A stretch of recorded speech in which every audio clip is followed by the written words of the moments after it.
Ya, assalamualaikum warahmatullahi wabarakatuh. Kembali lagi ya di channel pembelajaran seni budaya. Jadi pada kesempatan kali ini kita akan membahas materi ya. Ini kelanjutan dari materi kita pada semester 1. Ya, untuk materi yang pertama pada semester 2 ini kita akan membahas materi seni rupa. Ya. Nah, materinya apa itu? Jadi materinya yaitu penerapan ragam hias pada bahan tekstil. Nah, kira-kira seperti apa pembahasannya? Nah, mari kita simak video berikut ini. Ya, jadi pada kesempatan kali ini kita akan membahas penerapan ragam hias pada bahan tekstil. Nah, tekstil itu apa sih? Jadi tekstil itu merupakan bahan yang berasal dari serat yang diolah menjadi benang ataupun kain sebagai bahan untuk membuat busana maupun kerajinan. Nah, jadi sebelum menjadi benang ataupun kain ya, bahan dasarnya adalah dari serat ya. Nah, seratnya itu bisa berasal dari alam maupun bahan-bahan buatan manusia. Nah, dari serat alam misalnya ada berasal dari tumbuhan, bisa berasal dari hewan juga bisa ya. Nanti kita akan bahas di poin berikutnya. Seperti poin yang kita bahas pada kesempatan kali ini, tentunya penerapan ragam hias ini juga tidak terlepas dari bagaimana cara menerapkannya ya. Tentunya ada beberapa teknik yang digunakan. Teknik yang digunakan ada macam-macam ya, misalnya bisa dengan membatik, bisa juga dengan menenun, bisa juga membordir, bisa juga menyulam, bisa juga melukis. Kemudian kita lanjut ke poin berikutnya, jenis dan sifat bahan tekstil ya.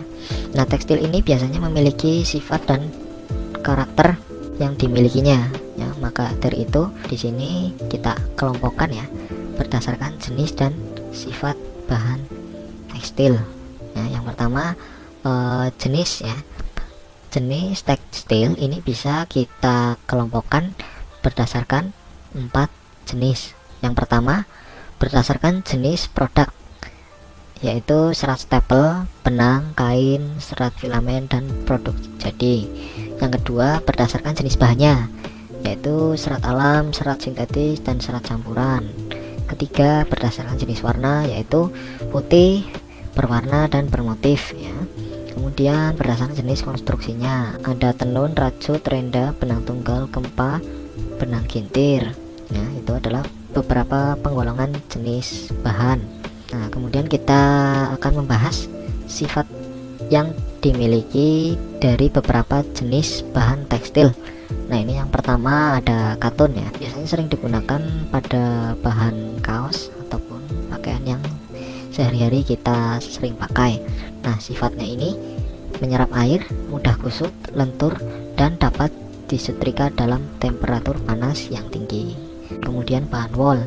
Nah, kalau kalian tahu, bahan wol ini berasal dari serat hewan ya. Kalau kalian tahu, ini hewannya yaitu bulu domba. Dan bahan wol ini sering digunakan juga untuk bahan jaket ataupun bahan sweater karena memiliki sifat yang dapat menahan panas ya. Jadi bisa digunakan pada saat kondisi cuaca yang dingin. Kemudian bahan wol ini juga sangat lentur, tidak mudah kusut. Nah, terus apabila dipanaskan ini menjadi lebih lunak. Kemudian yang ketiga sutra. Nah, sutra ini juga berasal dari serat hewan ya. Serat hewan yaitu kepompong ya, kepompong ulat sutra. Nah, dari kepompong tersebut maka dapat diolah menjadi benang ya. Nah, sutra ini memiliki sifat lembut, licin, berkilap, lentur, dan kuat. Bahan sutra banyak menyerap air dan memiliki rasa sejuk apabila digunakan. Yang selanjutnya ada polyester dan nilon. Nah, polyester dan nilon ini memiliki sifat tidak tahan panas, tidak mudah kusut, tidak perlu disetrika, kuat, dan dicuci cepat kering. Nah, itu tadi adalah penggolongan dari jenis dan sifat-sifat yang dimiliki bahan tekstil ya. Kita lanjut ke poin berikutnya ya. Nah, tadi kita sudah bahas ya kalau tekstil itu bahan dasarnya adalah berasal dari serat. Nah, di sini serat yang digunakan ada 3 macam serat tekstil ya, yang menjadi bahan dasarnya. Yang pertama adalah serat alam ya. Jadi serat alam ini merupakan serat yang berasal dari tumbuhan maupun hewan. Nah, berikut ini adalah contoh dari serat alam. Yang pertama adalah kapas ya. Kapas ini berasal dari biji tanaman kapas, dan serat ini paling banyak digunakan dalam pakaian. Kemudian linen. Nah, kalau linen ini merupakan serat yang paling mahal karena kain linen ini juga sangat sejuk dan segar, digunakan dalam cuaca panas. Nah, mengapa linen ini mahal? Karena produksi linen membutuhkan banyak tenaga kerja, sehingga diproduksi dalam skala yang kecil. Kemudian ada sutra ya. Sutra tadi sudah kita bahas, ini berasal dari kepompong ulat ngengat tadi ya. Kemudian goni. Nah, goni ini merupakan serat termurah ya, dan paling banyak digunakan setelah kapas. Kemudian kapuk, rami, dan wol. Nah, wol tadi ya, yang berasal dari serat hewan, itu berasal dari buru domba. Kemudian katun. Katun ini berasal dari tumbuhan kapas. Terus brokat, lame, dan songket ya, itu.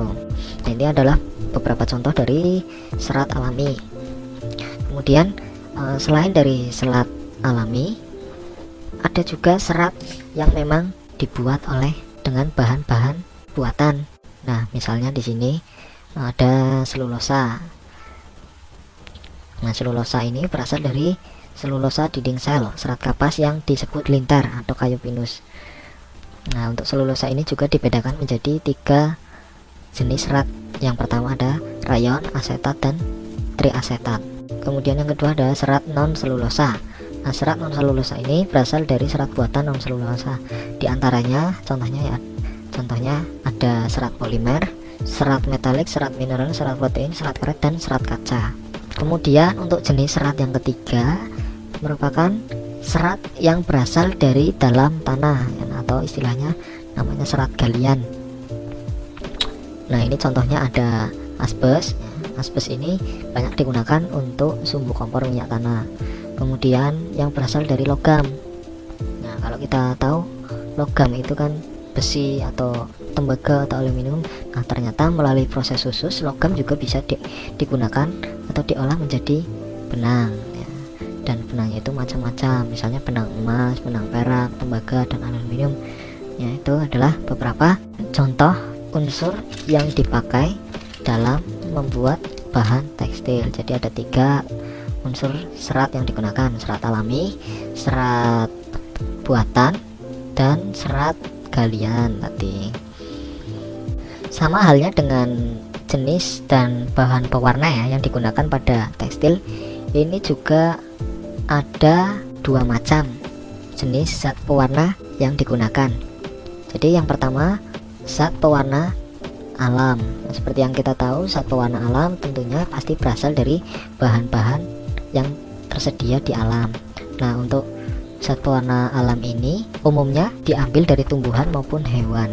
Nah, zat warna alam ini biasanya itu diperoleh dari hasil ekstrak dari berbagai bagian tumbuhan, misalnya seperti akar, kayu, tumbuhan, daun, biji, maupun bunga. Bahan dari alam yang biasa kita gunakan untuk pewarna misalnya ada ini alpukat ya. Alpukat ini untuk menghasilkan warna hijau dan coklat. Kemudian jati dan secang ini untuk menghasilkan warna merah. Kemudian ada mengkudu atau pace coklat ya. Terus ada wortel. Wortel itu bisa menghasilkan warna oranye. Kemudian ada ubi ungu, itu untuk menghasilkan warna ungu. Nah, jadi banyak sekali ya bahan yang bisa kita gunakan untuk dijadikan sebagai pewarna alam. Karena bahan-bahan ini mengambil dari bahan-bahan yang tersedia di alam, maka kendalanya dalam penggunaan pewarna alam ini yaitu berupa ketersediaan variasi warna yang terbatas. Jadi kelemahannya itu dalam menggunakan bahan pewarna alam. Selain itu, untuk menggunakan pewarna alam ini juga bahannya itu tidak siap pakai, sehingga memerlukan proses khusus untuk dapat dijadikan larutan pewarna tekstil. Jadi ya ada kelebihan dan kekurangannya sih untuk penggunaan zat pewarna alam ini. Kemudian yang kedua, kalau tadi ada bahan alami, ini ada bahan buatan atau bahan sintetis ya. Nah, bahan pewarna sintetis ini biasanya dibuat dengan reaksi kimia dengan bahan dasar arang, batu bara, atau minyak bumi sebagai hasil senyawa turunan hidrokarbon aromatik seperti benzena, naftalena, dan antrasena. Nah, jadi untuk bahan pewarna sintetis ini memang dibuat menggunakan bahan-bahan buatan selain bahan-bahan yang tersedia di alam. Nah, karena bahan ini dibuat atau diproduksi, jadi untuk ketersediaannya ini cukup mudah didapat ya. Kita bisa mencarinya di toko-toko, dan untuk bahan buatan pewarna buatan ini penggunaannya juga cukup mudah karena bahan buatan pewarna buatan ini siap pakai ya, berbeda dengan menggunakan bahan pewarna alami. Nah, untuk pewarna buatan ini juga memiliki kelebihan variasi warna yang lebih banyak. Kemudian sifat warnanya itu tidak mudah luntur, tahan terhadap sinar matahari. Nah, jadi berbeda seperti pewarna alami. Nah, kalau pewarna alami ini memiliki sifat yang mudah luntur, kemudian tidak tahan terhadap sinar matahari. Namun untuk kelemahan pewarna buatan ini, karena pewarna buatan dibuat dari bahan kimia, bahannya ini belum tentu aman ya, aman digunakan oleh manusia maupun dampaknya kepada alam. Jadi antara zat warna alami dan buatan ini ya memiliki kelebihan dan kekurangannya masing-masing ya, seperti yang tadi sudah dijelaskan. Nah, untuk contoh zat pewarna buatan ini ada naptol, kemudian indigosol. Itu adalah dua contoh zat pewarna sintetis atau buatan. Nah, kita masuk ke poin yang terakhir. Jadi untuk penerapan ragam hias pada bahan tekstil, bagaimana sih cara menerapkannya atau bagaimana teknik yang digunakan dalam prosesnya. Nah, untuk prosesnya ini banyak sekali caranya. Yang pertama, kita bisa melakukan dengan menyulam. Menyulam ini merupakan sebuah teknik yang bertujuan untuk dekoratif ya. Nah, alat yang digunakan bisa berupa alat jahit seperti jarum sulam, benang, dan pemidangan. Nah, kalau kalian tahu, pemidangan itu seperti apa ya, tempat untuk meletakkan kainnya, biasanya bentuknya itu bulat. Nah, mungkin nanti akan saya tunjukkan gambarnya. Kemudian bahan yang digunakan dalam proses menyulam ini bisa menggunakan potongan logam, mutiara, manik-manik, bulu burung maupun payet. Nah, itu adalah teknik menyulam. Ya, kemudian ada proses membatik. Nah, proses membatik ini ada 3 macam ya: batik celup, batik cap, dan batik tulis. Nah, apabila kita batik cap ini menggunakan alat berupa cetakan ya. Di sini jadi sudah ada motif, jadi kita tinggal mengecapnya saja. Nah, ini nanti saya tunjukkan gambarnya seperti ini. Nah, kemudian ada batik celup. Nah, batik celup ini menggunakan ikatan ya. Akan saya tunjukkan gambarnya. Ini gambar yang kedua adalah batik celup. Kemudian batik tulis. Nah, untuk batik tulis ini alat yang digunakan namanya canting ya. Dan untuk proses membatik ini biasanya menggunakan bahan malam. Kemudian yang ketiga, sablon. Nah, untuk proses sablon ini akan saya tunjukkan gambarnya. Jadi alat-alatnya ini ya, ada rakel. Rakel itu alat seperti kuas ya, untuk meratakan catnya di cetakannya. Kemudian ada tinta ataupun cairan apa namanya, zat pewarna tekstil. Kemudian ada bingka ya. Kemudian ada gambarnya itu yang akan dicetak. Kemudian ada kain screen. Nah, hasil sablonnya ini bisa kita amati ya. Jadi seperti itu proses menyablon. Kemudian ada tenun ikat. Nah, untuk tenun ikat ini identik dengan berupa kain yang ditenun dari helaian benang pakan atau benang lusin. Kemudian yang selanjutnya ada teknik ikat. Nah, untuk teknik ikat ini identik dengan karya tenun berupa kain yang ditenun dari helaian benang pakan ataupun benang lusin yang sebelumnya diikat dan dicelupkan ke dalam zat warna. Nah, ini gambarnya seperti ini. Kemudian ada membordir ya. Membordir, nah, itu alat yang digunakan, bisa menggunakan jarum jahit dan benang.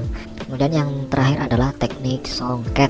Nah, teknik songket ini seperti apa ya, teknik menenun secara tradisional ya. Mungkin ini kalian bisa amati gambarnya. Ini adalah teknik songket ya. Jadi teknik ini biasanya menggunakan benang emas ataupun benang perak. Selain itu bisa juga menggunakan benang sutra ataupun benang sulam maupun benang katun. Ya, kira-kira seperti itu yang dapat saya sampaikan. Kurang lebihnya mohon maaf apabila terdapat kekeliruan. Sekian dari saya. Assalamualaikum warahmatullahi wabarakatuh.